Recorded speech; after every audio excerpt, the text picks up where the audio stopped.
Could a single silent operation in the middle of the night completely paralyze a country's entire economy without a single soldier ever crossing its borders? As you read this, a secret war of economic strangulation is unfolding in the shadows of the Persian Gulf, and the stakes have never been higher for the entire modern world. Before we expose the hidden reality of this conflict, take a quick moment to hit that subscribe button, smash the like icon, and share this video.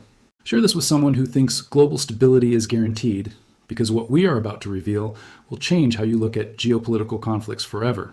To understand the sheer magnitude of what is happening right now, we must look at a tiny speck of land in the northern Persian Gulf. It is a place most people have never heard of, yet it holds the key to the survival of the Iranian regime. This place is Kharg Island. It is not a beautiful tropical paradise. It has no luxury resorts or sandy beaches. Instead, it is a low-lying, rocky limestone fortress covered in a dense web of massive steel pipes, giant storage tanks, and heavily guarded deep-water loading docks. If you look at a satellite map, it looks like a giant industrial machine floating in the blue waters of the Gulf. But this machine is the absolute lifeblood of Tehran. Approximately 90% of all Iranian crude oil exports leave the country through this single tiny island. Think about that number for a second. 90%. Every single dollar that the Iranian government uses to fund its massive military apparatus, every cent that goes toward developing long-range ballistic missiles, and every resource sent to support proxy networks across the Middle East starts its journey here. It starts right here on the concrete docks of Kharg Island.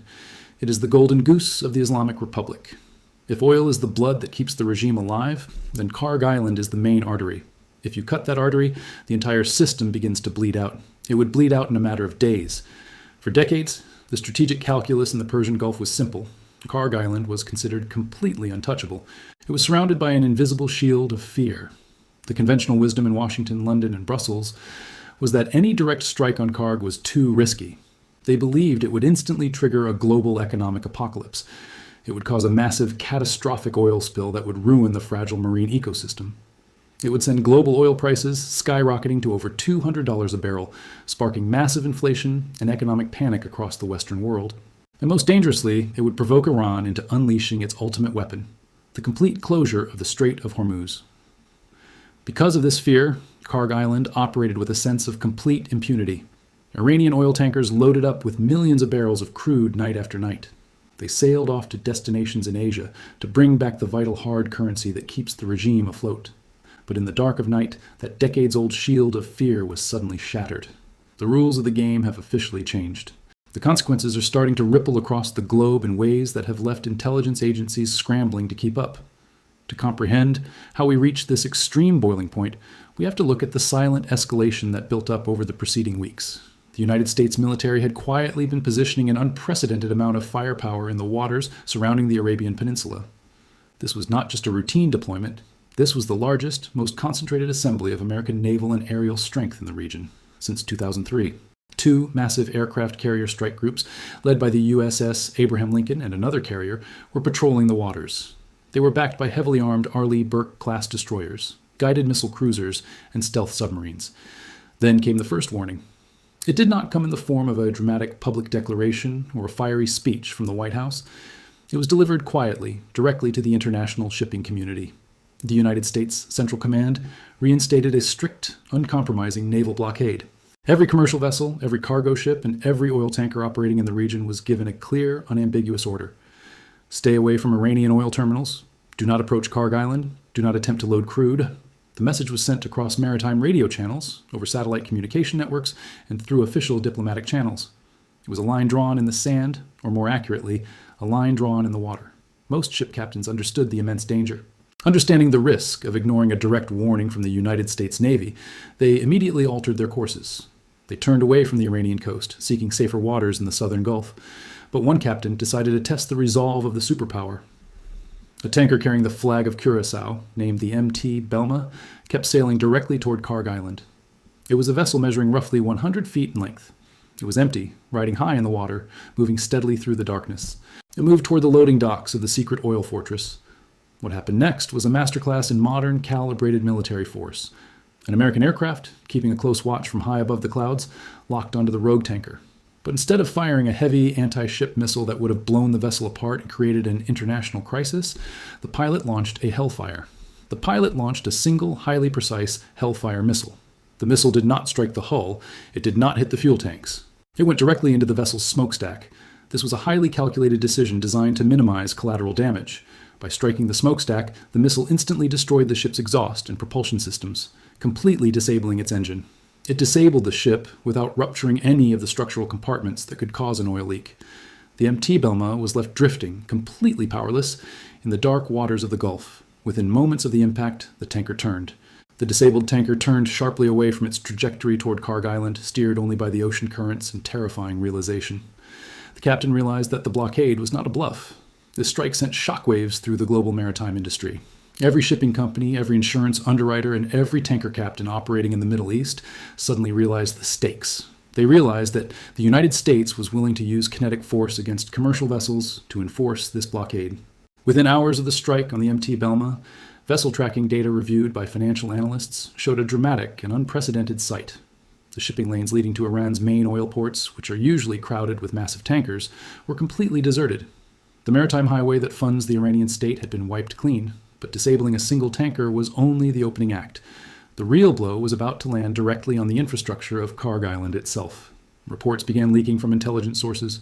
A series of coordinated strikes began targeting the critical support systems that allow the island to function. You see, an oil terminal is not just a dock where ships tie up. It is an incredibly complex network of pumps, manifolds, and metering stations. It involves loading arms that must work in perfect harmony to move millions of gallons of highly flammable liquid from giant storage tanks.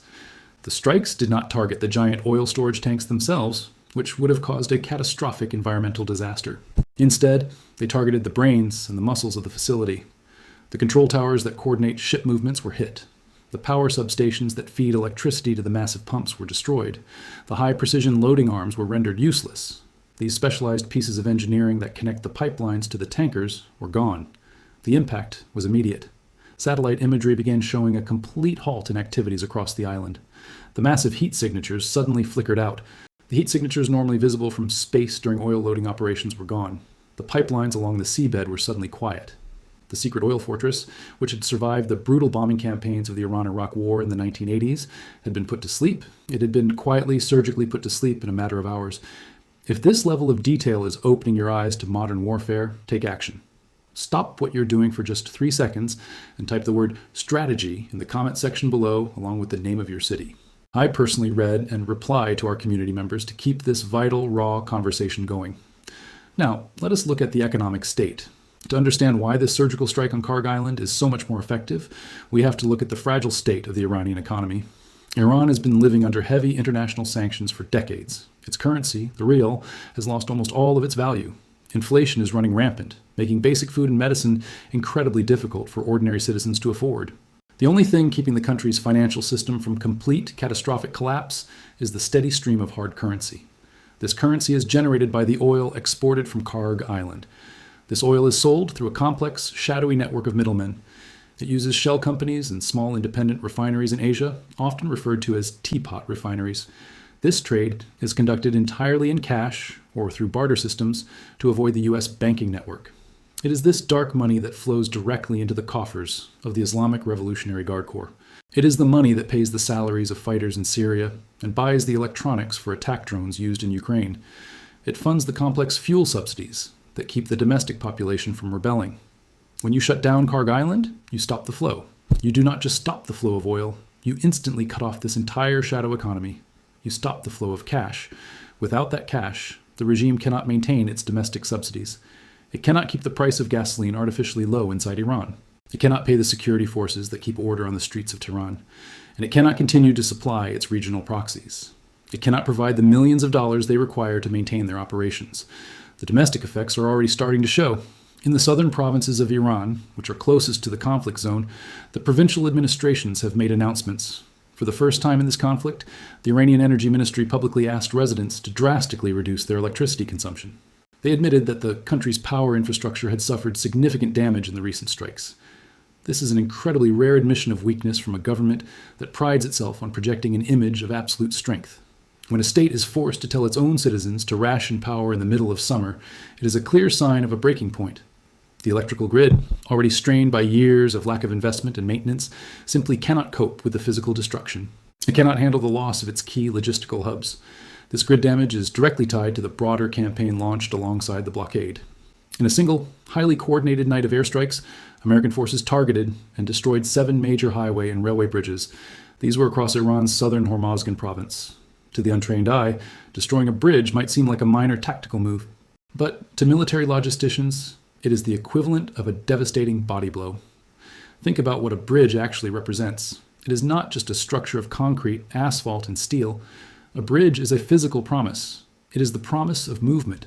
It is the promise that a military transport truck carrying rocket fuel can travel from a factory in the north to a launch site. It is the promise that a rail car filled with drone components can travel from a port to an assembly plant. It is the promise of connection. When you destroy that promise, you destroy the physical logic of how a nation operates. The bridges that were targeted were chosen with extreme precision. They were the exact routes that carry traffic out of Bandar Abbas. This coastal city serves as the main logistical hub for the Revolutionary Guard Navy. These routes stretch north through rugged terrain. They go toward the major cities of Shiraz and eventually Tehran. By dropping these 7 bridges, the strike campaign did more than damage concrete. It completely severed the physical connection between Iran's most important military port and the rest of the country. The impact of this logistic siege on Iran's military capabilities has been staggering. Intelligence reports suggest a collapse. Reports suggest that Iran's daily missile launch rate has collapsed dramatically. Just a few weeks ago, the country had a high tempo. Today, trackers estimate that the pace has fallen to only about a dozen missiles per day. The reason for this collapse is simple. You can have the most advanced missiles in the world, but if they are sitting in an underground warehouse, they are useless.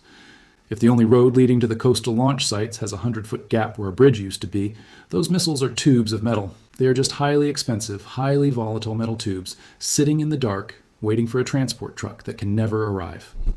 This is the beauty of a logistics siege.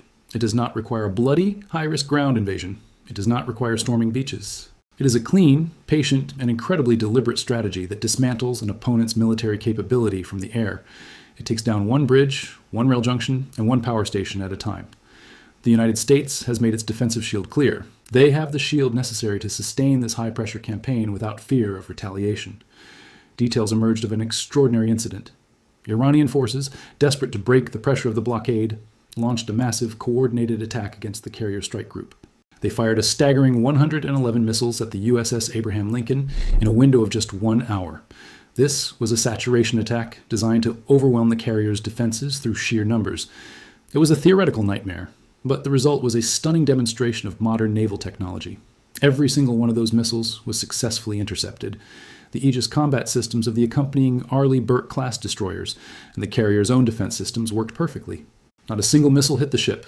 Not a single sailor was injured. This incredible defensive victory has given Washington immense confidence. It proved that the American naval presence in the region is essentially invulnerable to the best offensive weapons Iran can throw at it. And that confidence is reflected in the massive buildup of forces that continues to flow into the Middle East. The United States now has over 50,000 troops stationed across a network of bases in Saudi Arabia, Bahrain, and Iraq. They are in Jordan, Qatar, the UAE, and Kuwait. This includes the deployment of the USS Tripoli, an amphibious assault ship. It is packed with thousands of highly trained Marines and state-of-the-art F-35 stealth fighters. It is a force ready to strike.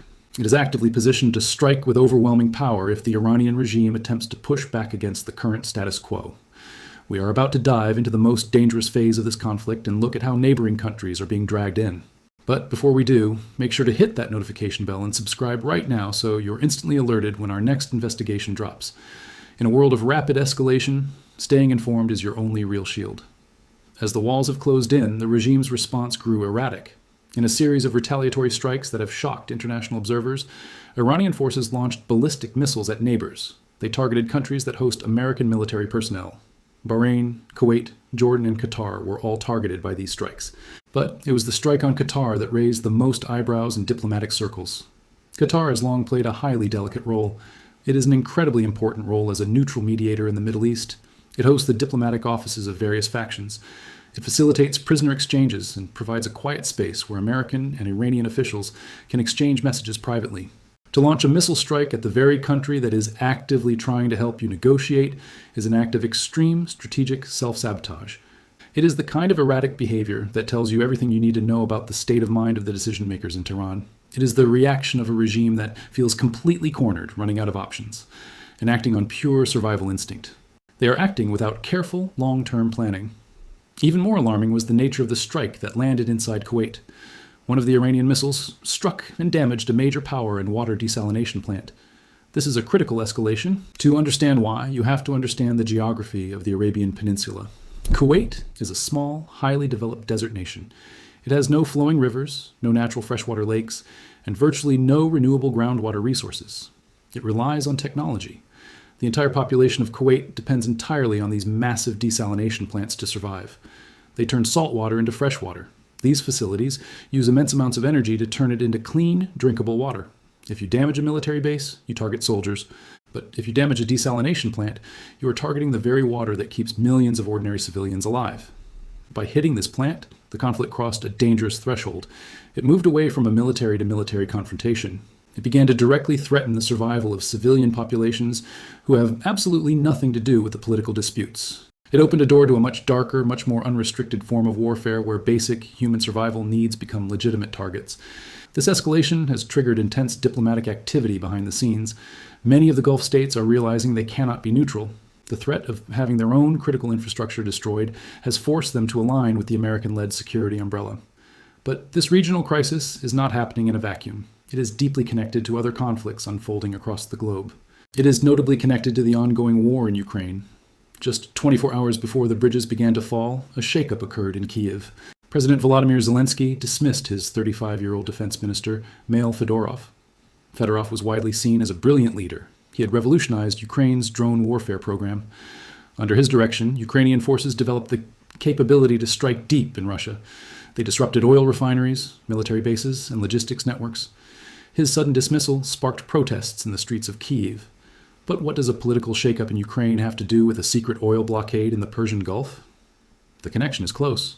Earlier this year, the United States government had quietly approached Kyiv, asking for specialized assistance in countering Iranian-made drones. Zelensky agreed, and a team of Ukrainian military and drone specialists was dispatched to the Gulf region to help. These experts were working on the ground, sharing the invaluable tactical experience they had gained on the battlefields of Europe. Fedorov was one of the key figures coordinating this secretive intercontinental military cooperation between nations. His sudden departure has created a temporary gap in this vital intelligence sharing network, sending ripples through defense planning groups. It is a powerful reminder that in the 21st century there are no isolated local wars. Every conflict is connected globally. A decision made in a government building in Europe can instantly affect the success of an air defense mission in the Persian Gulf. To truly understand what Iran is trying to achieve, we have to look at what geopolitical analysts call the toll booth strategy. The Iranian leadership knows that it cannot win a conventional head-to-head military conflict with the United States. Its conventional navy is hopelessly outmatched, and its air force relies on obsolete, decades-old aircraft. Its ground forces lack the modern logistics required to project power over long distances, so they use asymmetric capabilities. Iran has spent decades developing capabilities designed to exploit the vulnerabilities of the global economy. The crown jewel is the Strait. Their ability to threaten the Strait of Hormuz is central. The goal of the toll booth strategy is not to permanently close it.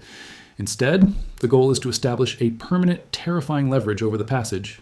They want the world to believe they have a trigger. They want every political leader in Europe and Asia to know that if they push Tehran too hard, the flow of oil will stop. They want them to fear that prices will skyrocket and their domestic economies will plunge into total chaos.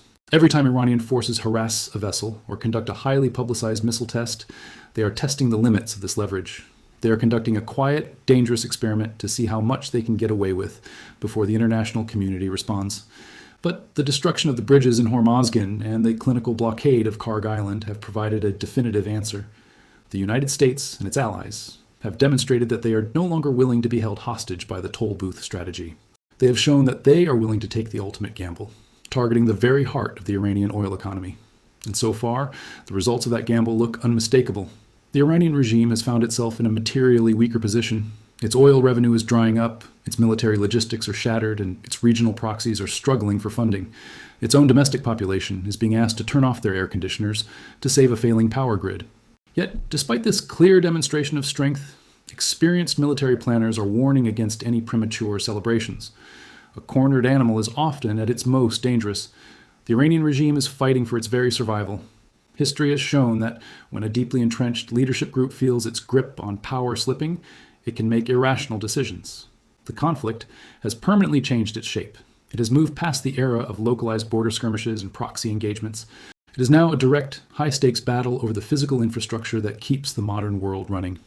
It is a war over pipelines, over transmission lines, over shipping lanes, and over desalination plants.